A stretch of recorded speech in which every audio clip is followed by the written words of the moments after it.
Hi everyone, this is Dave from the Wizards of Pod podcast. I'm talking to you now before the show just to let you know that although we have been recording our podcast for almost a year and a half now, we can still be called rookies because we made a major mistake in our recording of our last episode, which caused the sound quality to be much poorer than, or let's just say, not as good as what our normal standards would be. So with that, I just wanted to say thank you for continuing to listen, and we will make sure that we do better for next month's show. Thanks, and enjoy listening to the show.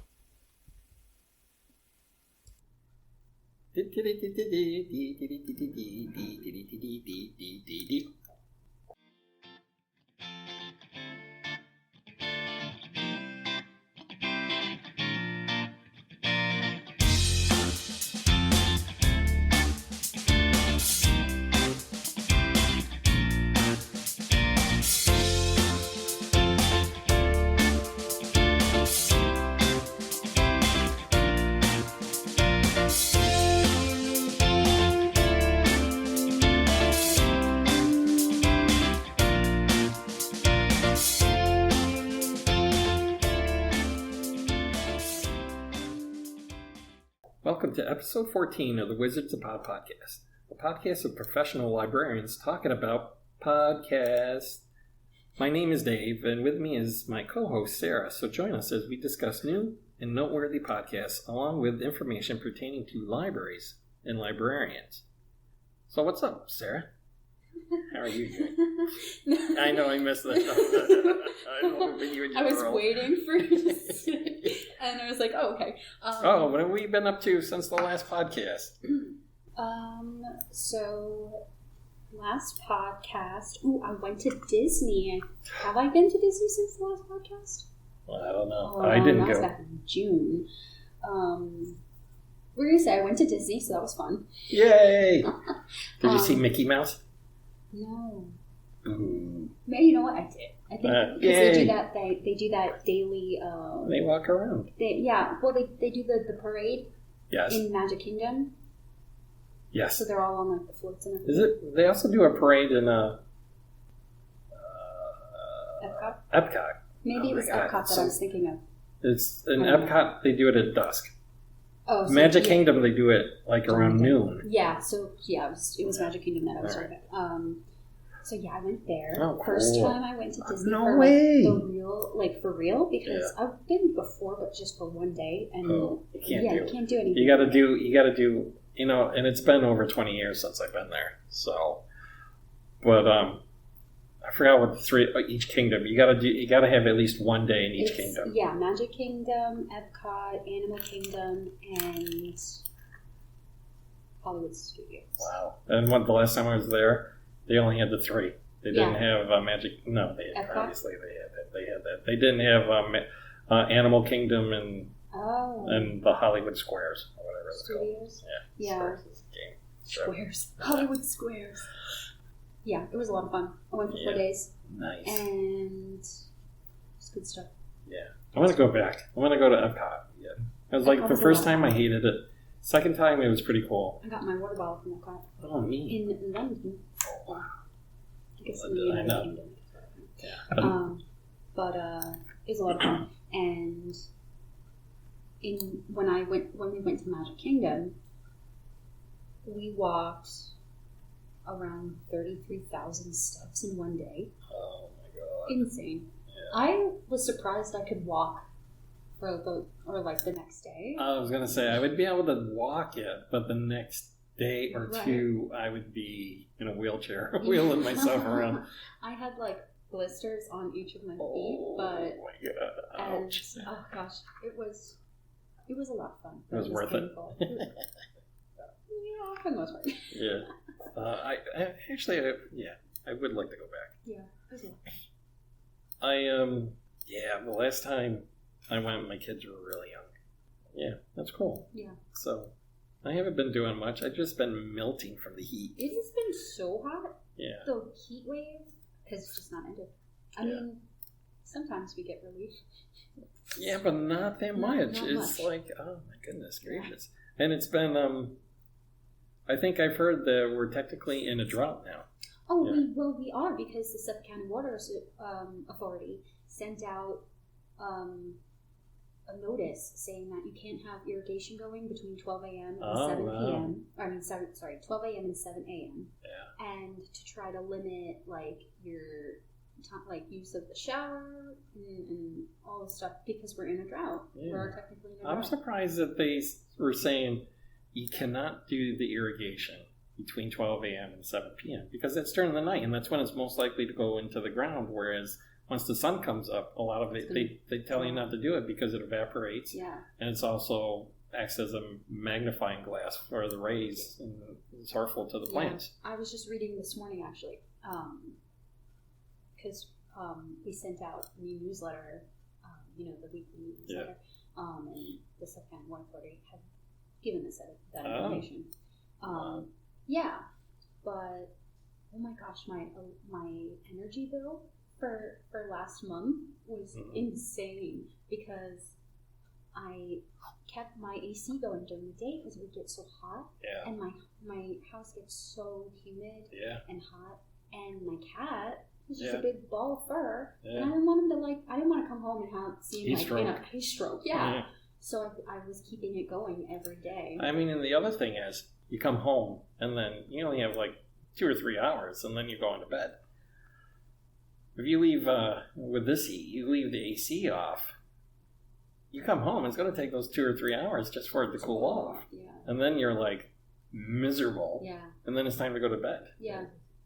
I mean, I guess you could leave it on and raise the temperature so it's not so cool, but still so hot. So hot. Yeah, I know. I saw my electric bill and I was like, holy. And I have a tiny place, and I only have one AC unit. Yeah. So it only works for the living room. Yeah. I have a big house, which I would think is big. It's not like any of the McMansions around here. Right. You're a standard. Yeah. I mean, well, it's like a. Because it's 2 stories. Right? Yeah, it's like a mother-daughter. It's 2 stories. It's like a mother-daughter house. So it is. A split level. Oh, is it?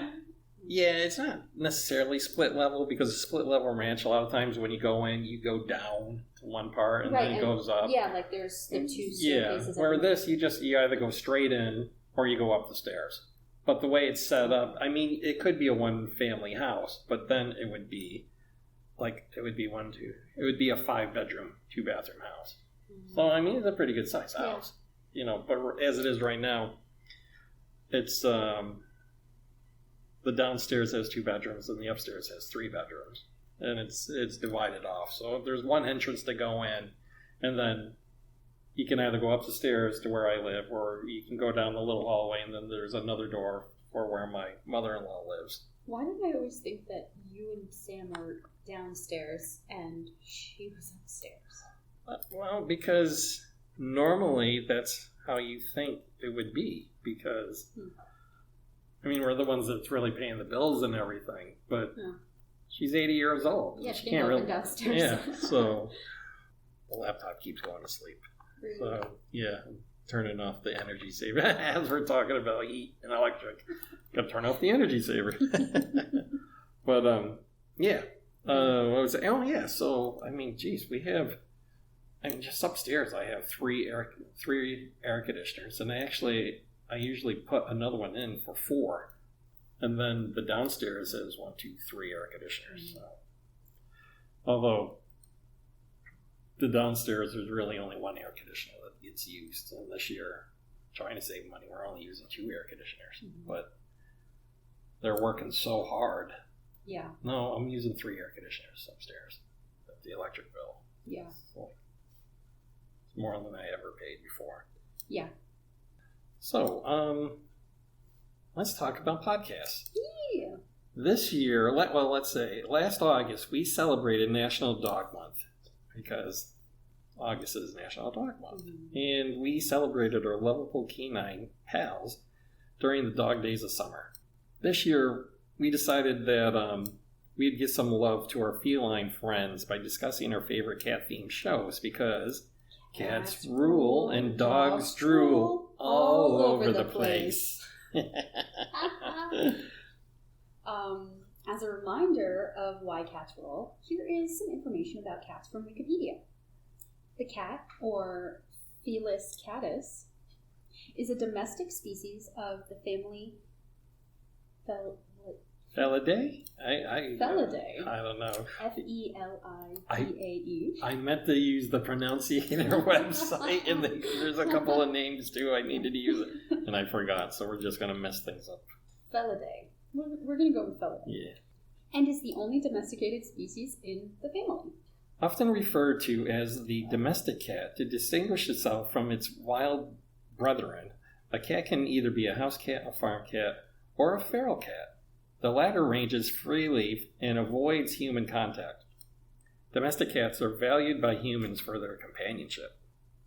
About 60 cat breeds are recognized by various cat registries. Cats have a strong, flexible body, very quick reflexes, sharp teeth, and retractable claws adapted to killing small prey. Or attacking their owner. Yes. My cat likes to attack my arm sometimes. My cat likes to attack my ankles and feet. Its night vision and sense of smell are well developed, but its smell is not quite up to par with the dog's. Yeah, I guess you could say that is one thing like dogs have over kitty cats. Sense of smell. Yep. Do dogs have... Do they have better hearing than cats, or cats have better hearing? I don't remember. Let me look it up. I know we talked about it, I'm pretty sure, last year with the dogs. Yeah. But I know the sense of smell is actually dogs have a lot better sense of smell. But I can't remember about the hearing. So, according to locustvalleyvet.com, the cat can hear almost one octave higher than dogs. Oh. But both can hear in the ultrasound level. Wow. I wonder what ultrasound is. I don't know exactly. I guess it's like, so I heard actually, because like I heard that whales can communicate with ultrasound, I think. Oh. Yeah, so it's some sort of frequency that we cannot. Mm-hmm. Maybe is frequency even the right word? I don't know. Is that like? No, that's not like radar, is it? Like a similar thing. Radar isn't.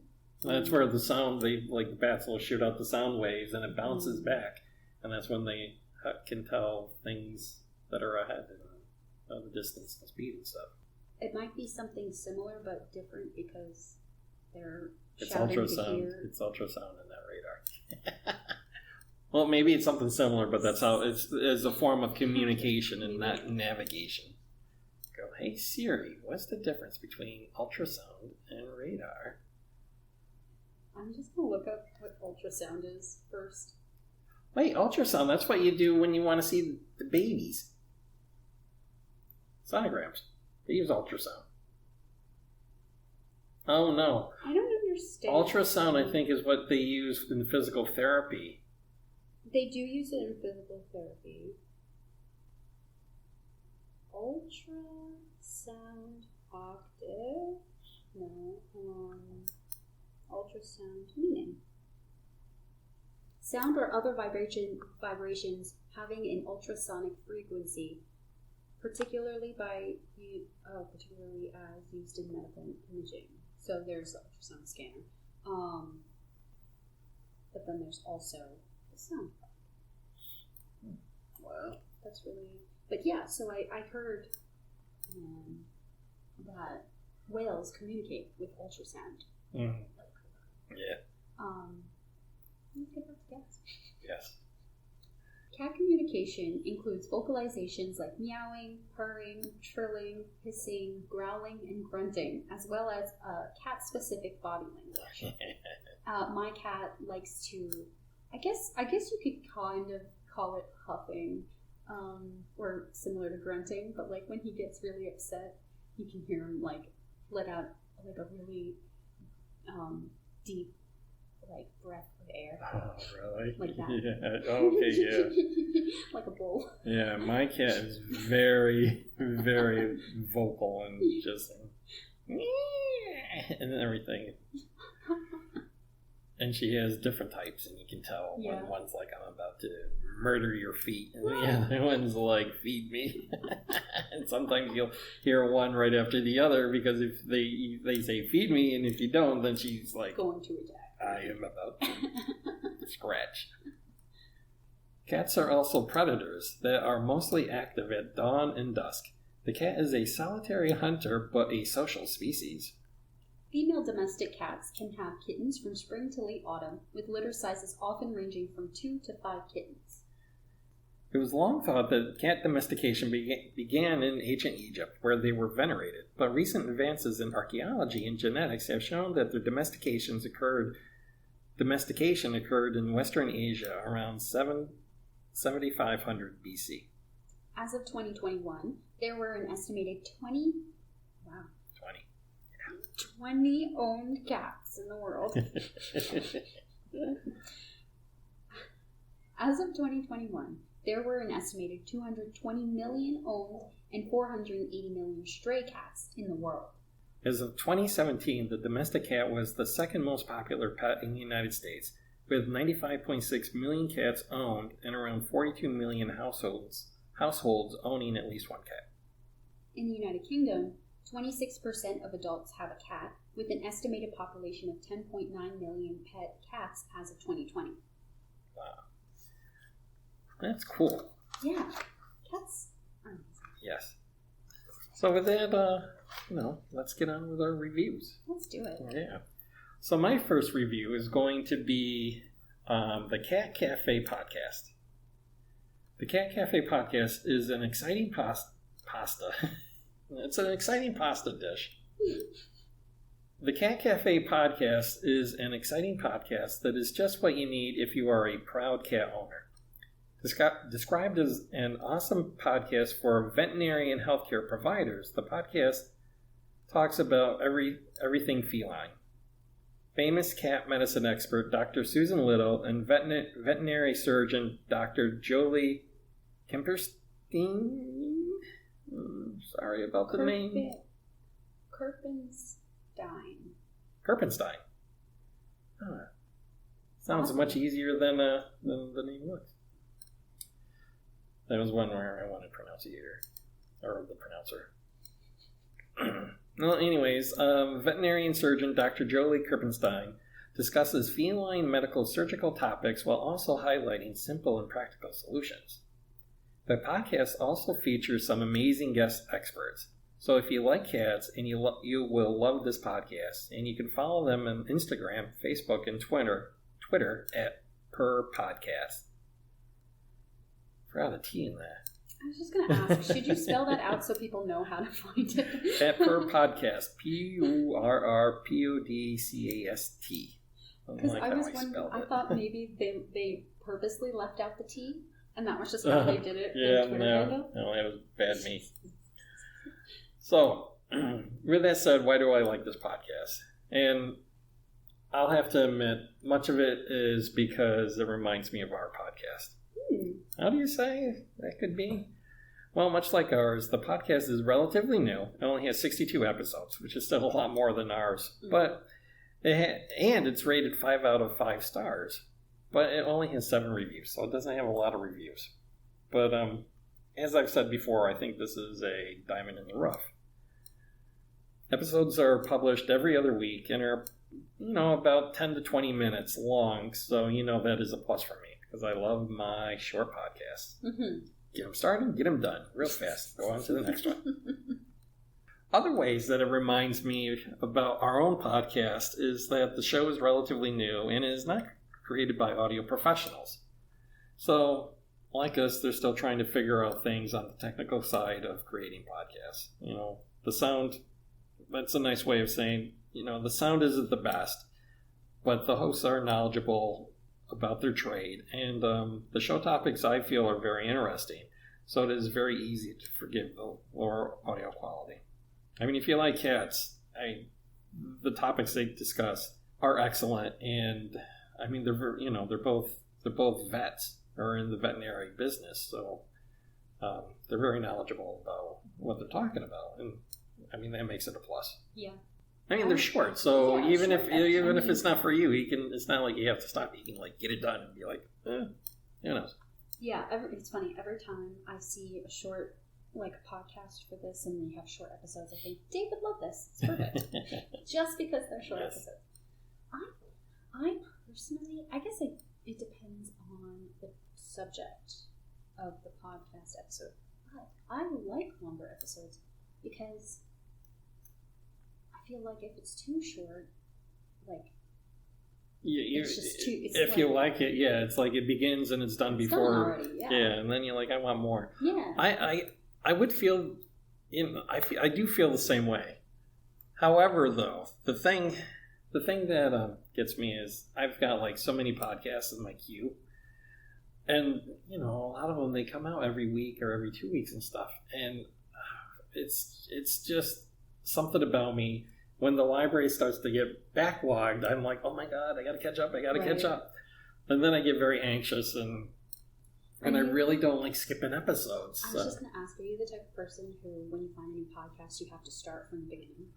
Not always, but if I really do like it, I will. Okay. If it's like a really long one, like 500 episodes, I'm not going to start at the beginning. But I will go back and I will look at the back catalog and find episodes that if it's really interesting, I will listen to specific ones. I asked you that like I'm not the same type of person, because I was just thinking, when I started listening to My Favorite Murder, that show has like 500 episodes, right? And it's hard to get through all of them unless you have like a chunk of time where you're not doing anything else for a good solid however, and these are hour-long episodes, right? Mm-hmm. But I did go back. I went to the first episode so that I could like get to know who they were first and like see how they are now, kind of. Yeah. And then I jump around and everything. Yeah. Mm-hmm.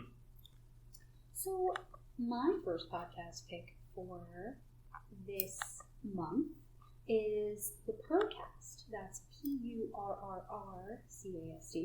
hosted by Sarah Iyer and Stephen Ray Morris. Stephen is also the host of the podcast See Jurassic Right, and his name might also sound familiar if you have ever listened to the podcast My Favorite Murder, which I just talked about, since he is the show's producer and audio engineer, and is often lovingly picked on by the show's hosts, Georgia Harsart and Karen Kilgore. I covered this show previously on the Wizards of Pod, so you might remember me talking about Stephen before. But he is also the producer of Worst Ever with Christine Lakin and Alga Khalid. Yeah. I think that's right. Yeah. As well as Popular Music, the podcast, and Ologies with Ali Ward, which is a really cool show. And I think this wasn't one of my podcast picks for an episode before, but I feel like I've mentioned it to you before. Yeah, right? I was going to say, I think you have mentioned it. Yeah, it's a really cool show that goes into the history of certain subjects or... Yes. Yeah. Yep.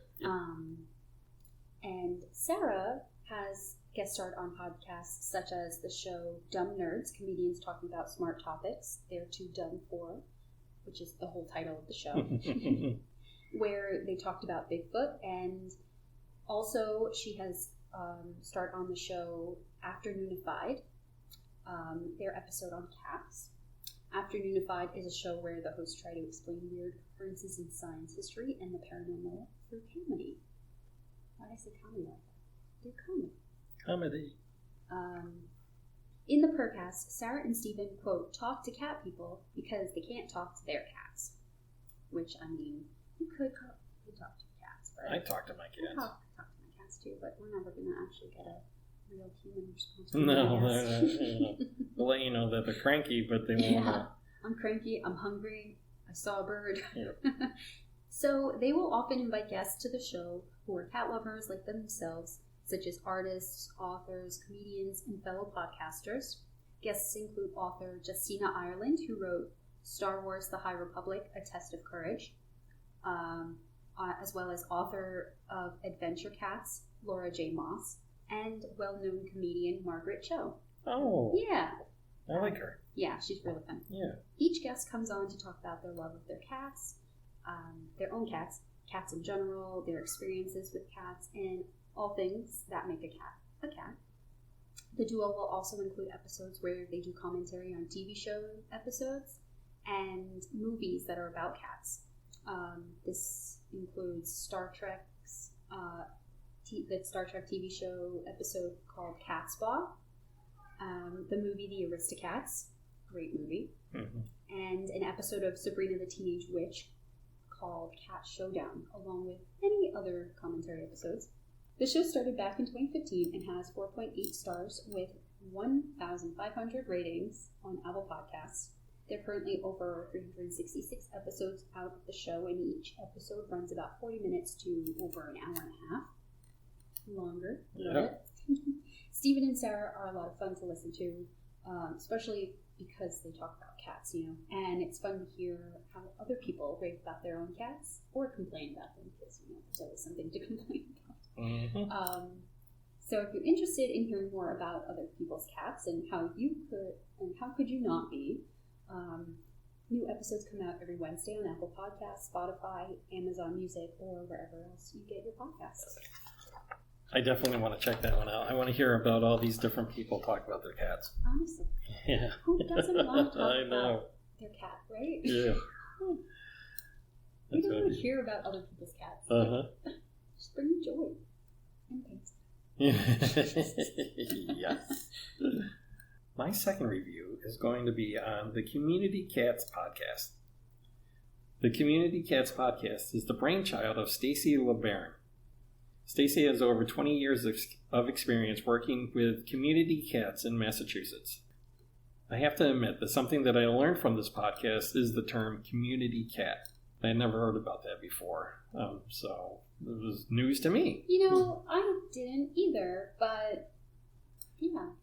Well, makes sense. Yeah. Go for it. Tell us what a community cat is. Well, according to the ASPCA, a community cat is a term used to describe an outdoor, unowned, free-roaming cat. These cats can be friendly, feral, adults, kittens, healthy, sick, altered, and or unaltered, and they may or may not have a caretaker. I think about all these cats that run around Westhampton, and how Kathy goes and feeds them, and then.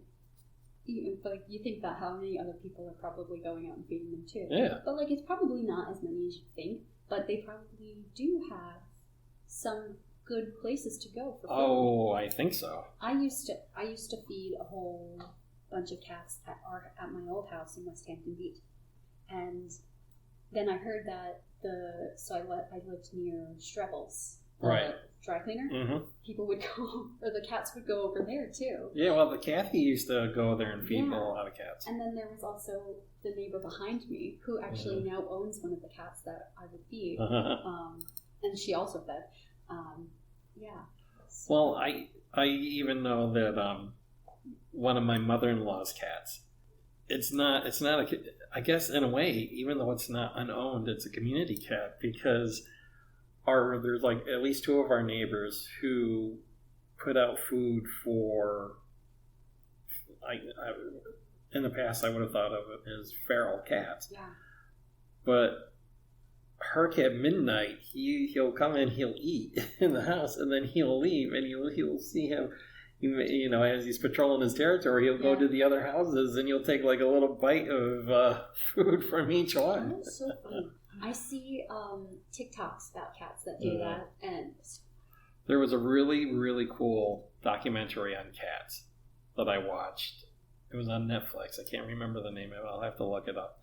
And it was all about cats, and it talked a lot about their, how they have a certain territory that's usually a mile, and then they'll patrol it every day, and there's many cats. They put these chips in video cameras to track the cats, and they'll go to all these different houses, and and it's almost like they have multiple owners.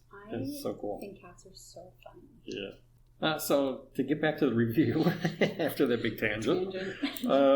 Stacy was the president of the Merrimack River Feline Rescue Society for 16 years, and since 2011, she has run the Merrimack River Feline Rescue Society mentoring program, assisting over 80 organizations with setting up trap, neuter, return programs and getting funding to support those programs. Really cool. Yes. Definitely needed. Yes. Their mission is to provide education, information, and dialogue that will create a supportive environment empowering people to help cats in their community. Rated 4.9 out of 5 stars with over 140 ratings, the podcast has existed for quite a while with over 470 episodes. New episodes comes out weekly, and each one lasts between 20 to 40 minutes. So, that's another plus for me. Yeah. And I have to say, what I really like about the podcast is not only is it just the podcast, but it's also a tremendous resource. It provides a tremendous amount of resources. They have a website which has amazing articles and a wealth of information on it, especially in their blog section. And, just looking at it today before we were recording, there were articles on, they ranged from what to do if you find kittens, details on registering for an online trap, neuter, return certification from the group Neighborhood Cats. There was another one on feline sterilization at 5 months and how that is accepted as the new norm. And it also contained ideas for celebrating Earth Day with your cat. Cute. Yeah. And they also offered a online workshop, or not offered it, it hasn't happened yet, but they also are offering an online workshop on colony caretaking tips and tricks. And I actually signed up for it. Yeah. But I'm also thinking, well, I did it for a couple of reasons. I did it for myself, as a personal reason. But I was also thinking there may be an interesting library program. Yeah. So, I want to check it out. That's really cool. And the reason why I wanted as a personal, checking it out is that we were talking about community cats earlier. And I have a couple of friends and myself have been actually taking care of an outdoor free-roaming cat for over the past 10 years. And I'm tasked with, although it sounds like a bad thing saying it, but it's not. I enjoy doing it, and whenever she asks, I say yes right away. But my friend, who's primarily responsible for taking care of this cat named Frank, she, it's funny, she doesn't like the how crowded Westhampton gets in the summer. She also has a home in Nova Scotia. So she summers in Nova Scotia where it's quiet. And then when the crowds leave Westhampton, she'll come back here for the rest of the years. I love that. Yeah, so when she goes to Nova Scotia, I help take care of Frank. I feed him every day and make sure he's all right. Yeah, and as I was saying before finding out about this podcast, I always considered Frank to be a feral cat. But now I guess he really is a community cat and it makes so much sense because, like I said, over the past decade, there's been my friend Susan, who he stays at her house. He's old enough where he doesn't really travel. He doesn't really leave her property or anything. He pretty much, because he used to have a large territory, but the older he gets, he's got to be close to 20 years old now. He pretty much just stays in the yard. And so she takes care of him. But when she's not around, I take care of them. And then there was also a period of time when my other friend that lived across the street, she would take care of him also. So it was, and at this time, all three of us lived, we were all like neighbors. So it was like 3 homes taking care of this one cat. And then it really clicked with me on how that was like a little community taking care of this cat. So the term community cat it made sense. Wow. And finally, the last reason why I really enjoyed this podcast is that my mother, who just passed away earlier this year, was also a member of a local trap, neuter, return program for many, many years in upstate New York where she lived. And, like many other participants of the program, I can see at least, her biggest problem was that she would get so attached to the cats, she would find it very hard to, release them once they were neutered. So She always had an abundance of cats in her house. But I guess, that's not the worst problem to have if you're an animal lover. Precisely. Well, if you clean.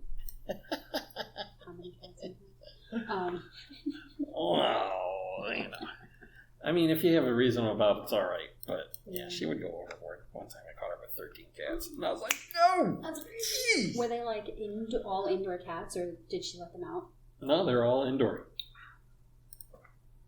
And she hid it from me for a long time. I thought she only had like 6, which I thought it was a lot. And then one day she fed them when I was there, and I was like, "Oh my god!" It was like a horror show where instead of rats coming out of the woodwork, it was cats. That's amazing. I was like, "What are all these cats?" She was like, "Leave me alone. They're my friends." They're my friends. My second podcast pick for this month is 9 Lives with Dr. Cat. The show is on the Pet Life Radio, podcasting, and radio show network, because they do lots of shows on this network, and I'll talk about them a little bit more later, and is hosted by Doctor of Veterinary Medicine Catherine Prim, who owns and founded Applebrook Animal Hospital in Tennessee.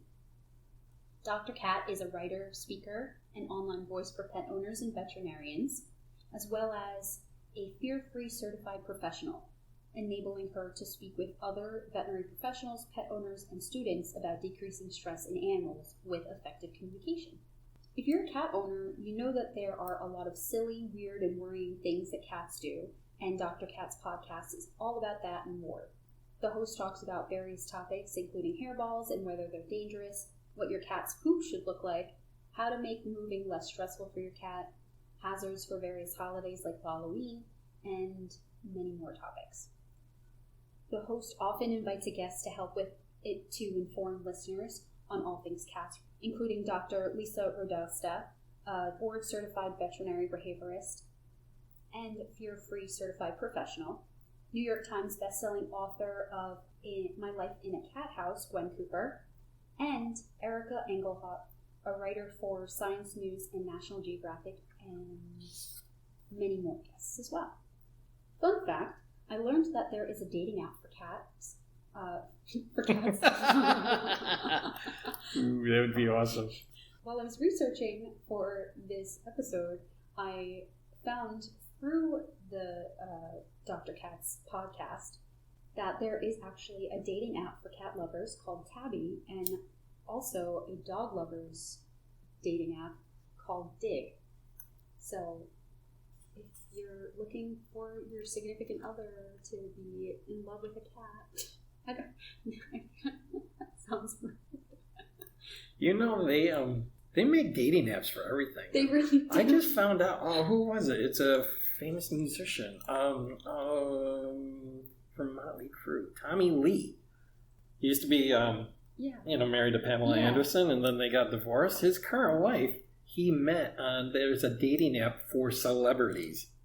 Yes, I think I've heard about this. Oh my god! I was like, wow. Or one of them at least. I was like, how do you qualify to be on that dating app? I mean, how do you quantify? Yes, I am a celebrity. I should be allowed to put my name on here. It's funny, but so if you are a cat lover who's looking to find a significant other who is a cat lover, join Tabby. If you're a dog lover who's looking for a significant other to love, who's a dog lover too, join Dig. Don't know where to find it, didn't look it up myself, but go for it. Yeah. Also, there is a feline historical museum in Alliance, Ohio. Oh, cool. That's really cool. I would love to go there. Yeah. I enjoy listening to Dr. Cat because I like that she is very knowledgeable about felines, and it's comforting to know that I can turn to this podcast if I wanted to get a better understanding of what's going on with my own cat, Mooch. 9 Lives with Dr. Cat started in 2017 and has almost 100 episodes out, each around 20 to 40 minutes long, so right up Dave's alley. Yay. And the show has 4.5 stars and 51 ratings on Apple Podcasts, and new episodes are out every other Wednesday. So to get your fill on all things cat with Dr. Cat, Listen on Apple Podcasts, Audible, Spotify, or wherever else you listen. We're going to have one additional star. Well, actually, I should say one more 5-star rating after I check it out. Yeah. All right. I'm sorry. What is... Oh. I kind of cheated for my last podcast. It's actually a YouTube channel. Okay. But I love it so much. Okay. So my last review, I'm going to talk about one of my favorite YouTube channels called One Bike, One World. Dean Nicholson is a gentleman from Dunbar, Scotland, and initially he worked as a handyman on a farm and then as a welder at a fish food factory. Fed up with his monotonous 9-to-5 lifestyle, Dean decided to embark on a journey traveling around the world on a bike. So in September of 2018, Dean began his cycling journey from Dunbar on a brand new Trek 920 adventure touring bike.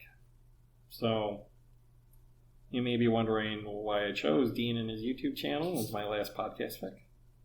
Well, I'll let Dean explain it from his own website. Hi all, I'm Dean. On the 1st of September of 2018, I left Dunbar, Scotland with the ambition to cycle the world. 3 months and 9 countries later, I was coming up to the Montenegro border. Montenegro. What Sarah said. To the border. When I had heard a little kitten meowing her heart out, chasing me, trying to get my attention. We were 12 miles from the nearest town, and it was soon clear by her friendly nature and desperate hunger that her owner had intentionally dumped her. Chasing? I'm going to cry. Yeah. Over the coming days, the kitten and I grew closer. It was clear that she had the traits of a lion with her feisty and lovable personality, and so Nala was to be her name. I know this YouTuber. Yeah. I see TikToks of them all the time. So following the trip to the vet, I finally became her owner as she had previously not been registered. And from then on, it was set. Nala was to be my new travel companion, riding up front with me to see the world ahead of her. From there on, our social media following exploded, with the dodo creating a video of our story gaining 130 million views and the media sharing our adventures globally. And with the sharing of our story, the support we gained from our followers grew to over at One Bike, One World on Instagram and YouTube. Nala and I now travel the world together, learning about each other and the world we live in along the way. We have faced many challenges and helped many people and animals alike on our journey, more of which you can read about in our book, Nala's World. Yeah. So in my opinion, I feel One Bike, One World, although it's a YouTube channel, I would also consider it a video podcast about Nala and Dean and their adventures exploring the world.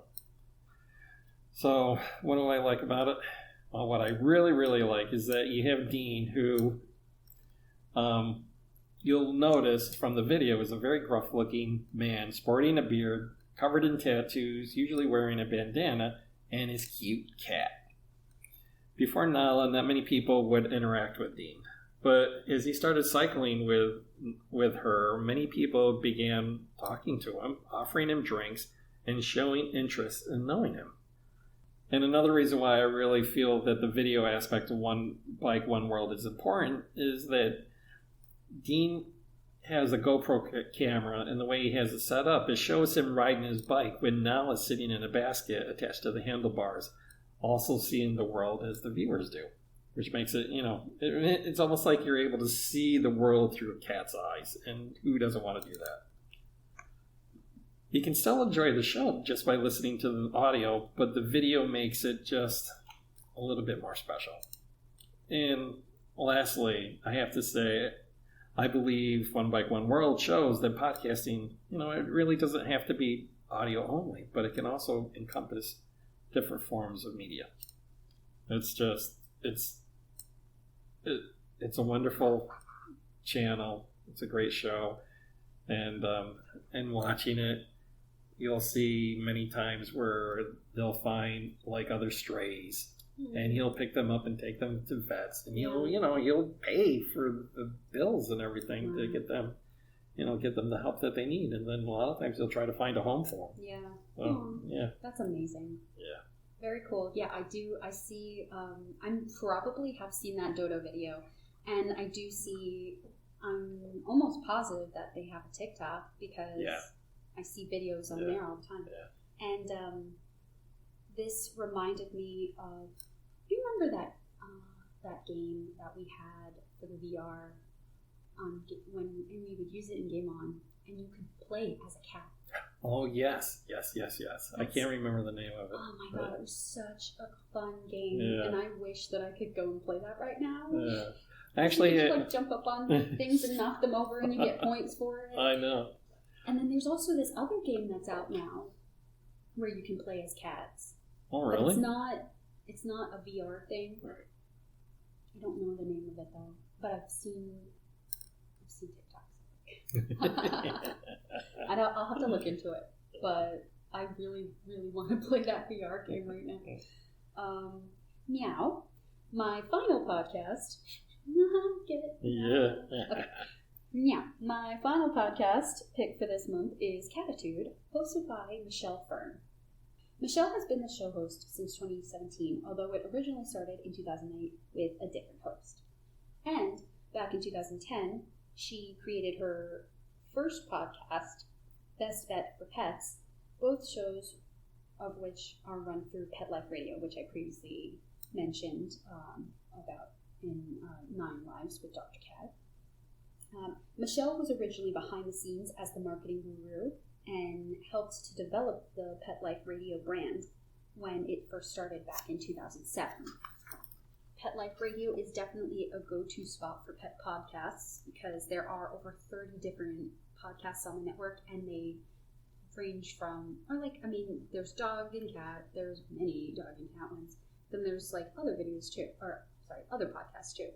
So definitely check that out if you're an animal lover or have pets. Yeah, I remember last year when we, did the dog podcast. Oh, was it on Pet Life Radio? Yeah. There was a bunch of them. There was at least 2 or 3 that we did from Pet Life Radio. Cattitude is, of course, all about cats, and in each episode, Michelle will spotlight a different cat breed and interesting facts about them. She'll talk about new cat products that are available and also offer advice on keeping your feline friends healthy. The host often invites veterinary professionals, feline experts, and people in the cat product industry onto the show to discuss the furry subjects, including Damien Hall, the senior marketing manager for Cattitude, the water fountain for cats. I have one for Mooch. It's really cool because my cat used to always dip his hand in the water and then flip the bowl over when it was completely full. So I was like, I need a better option. Something that he can't tip over for the most part, and it'll be always filtered and running. So I got that. And so Damien Hall, Glenn Zipper, the executive producer of the Netflix show Cat People, as well as Jackson Galaxy, or the Cat Daddy, as some might know him. Yeah. I watch his YouTube videos. Yeah, right? Past episodes cover topics like diabetes in cats, chronic and acute pain in cats, and the human-cat bond, as well as cat behavior and communication, among other topics. And much like 9 Lives with Dr. Cat, this show is very educational and often, and it's a lot of fun to hear the facts that Michelle shares about different cat breeds that I've never really thought to look into myself. The show has over 180 episodes out, each 20 to 40 minutes in length, again up Dave's alley, and the show has 4.5 stars with 172 ratings on Apple Podcasts. So if you're looking for some Cattitude in your life, check out the podcast on Apple Podcasts, Spotify, or iHeartRadio, and wherever else you listen. We have Cattitude. Okay, so here's the part of the podcast where we will discuss some of our library news and programs of note. The library Movies on the Great Lawn film series continues every Monday at dusk through the month of August, with movies including Coco, Matilda, Field of Dreams, The Meg, and ending on August 29th with Spider-Man Far From Home. Yeah. On Saturday, August 20, from 9 a.m. to 1 p.m., we will be hosting a plant swap at the Westhampton Farmers Market. Have a houseplant or cuttings that you are willing to trade, or extra seeds to share? Drop by our plant swap to find the perfect plant for you. We will have extra plants, seeds, and cuttings to share. This program is for new adults between the ages of 18 to 25 years old. Are you doing that program? No. Wow. It's going Oh, good for you because it's on a Saturday, right? Yeah. Yeah, well, I work anyway on Saturdays. Oh, boo. Yeah. I thought for sure because of the seeds. Yeah. I was like, ooh, that might be a Sarah program. Kids on the Crane. Kids on the crane. There's a kid on the crane. Kids on the Green also continues throughout August on Tuesdays beginning at 5:30. These performances are geared towards families with children's ages 8 to 3. You have to be Benjamin Button to Yeah. join. These performances are geared towards families with children's ages 3 to 8. I almost did it again. While all are welcome to attend. So I guess if you're going from 8 to 3, you can also attend. Please bring your own blanket. Everyone will need to adhere to the New York State CDC social distancing and mask wearing guidelines. Visit our online program calendar for location updates due to the weather, because it's always changing. Yes, it is. Although, even though it's always changing, it seems like it's always hot. Yeah. That also, check our website for information about the movies too, because the last few Mondays have been rained out and we've had to do them on Tuesdays. So if you're not signed up for our e-newsletter, be signed up because you get a lot of information from that too. Yep, and it's always up to the minute. Well, at least usually. Yeah. Performances will be held at the Village Green, hence why it's called Kids on the Green, unless otherwise noted, unlike different rains. Please check out the library's newsletter, as Sarah said, or our homepage for not only locations, but locations, but also a list of performers. Horses of Camaragoo? Carmagoo? Carmagoo? Carmar. And here I was worried about Dee's last name. McMeekin. GUE. And it's spelled right because I just copied it from the newsletter. Yeah. Camargue. Okay. Camargue. So, according to Siri, Horses of Camargue with D. McMeekin takes place on Friday, August 5th at 12 p.m. Westhampton Beach native D. McMeekin, an award-winning pet photographer who specializes in dog and horse photography, will speak about her funny, strenuous, and even dangerous experiences over a 3-year period photographing the wild horses. Not Camargue. That's not How did we forget it already? I was reading other words. Camargue, maybe? Camargue, yes, that's it. Camargue. Yay! And even dangerous experiences over a 3-year period photographing the wild horses of Camargue. Her stunning work is on display in the library in August. The Red Menace. And no, we're not talking about the Russian Empire. We're talking about how lipstick changed the face of America. This is a Zoom program scheduled for Wednesday, August 10th at 6:30 p.m. Author, beauty industry consultant, and performer Elise Carter takes a colorful look at the intersection of fashion, history, advertising, and social norms exemplified in a beauty product that has been perceived as everything from a tool for deceit to a symbol of patriotism. Don't give this a kiss off. Thanks, Nola, for that great sound off. You can register and join us. This is an East End Libraries event hosted by the Westhampton Free Library. Teen programs taking place in August include OREO cookie crabs on Sunday, August 7th from 2 o'clock to 3 o'clock p.m., a delicious snack to enjoy, and watermelon pizza on Sunday, August 28th from 2 to 3 p.m. Enjoy a refreshing summer dessert. Who knew pizza could be good and healthy? I didn't. Holy cow. Did you know that pizza is technically a salad? No. You never heard that? No. It was like it's a salad? A few years ago, there was some joke thing going around where someone in the food, FDA maybe, or maybe not the FDA, but like someone said that pizza was technically a salad. Is this the same people that in the 80s said that ketchup is a tomato? Pizza. Or is a vegetable because it's made out of tomatoes or something like that? Oh, maybe it's pizza is a vegetable and not a salad. Well, if it's a salad pizza, then it would be a salad. Okay, so back in... Oh, okay, this is from a Washington Post article. So it's not true. This didn't actually. Apparently, Congress passed a revised agricultural appropriations bill back in 2011, I believe. That would make it easier to count pizza sauce as a serving of vegetables. Because of, like, ketchup. Yeah, the move has drawn widespread outrage from consumer advocates and pundits who see pizza as a vegetable as outlandish. Well... So, not a salad, but a vegetable. Oh my goodness! I remember my wife was saying that that everybody balked at the idea of ketchup being a vegetable, and then they found out like ketchup was high in antioxidants or something. Like you usually get from vegetables, and she was like, "So who knew that they were actually kind of right?" Right. That's so funny. Yeah. So be sure to check out our library's newsletter and homepage for all the great children's and tween programs in August. Unfortunately, there's just so many to tell that I couldn't put them on the list. Just way too many.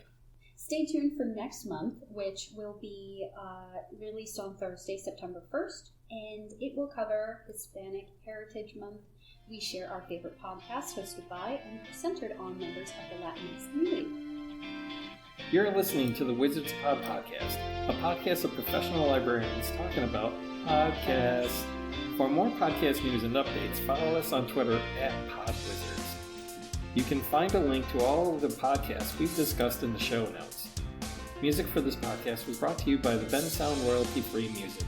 You can check out the great collection of music at www.bensound.com.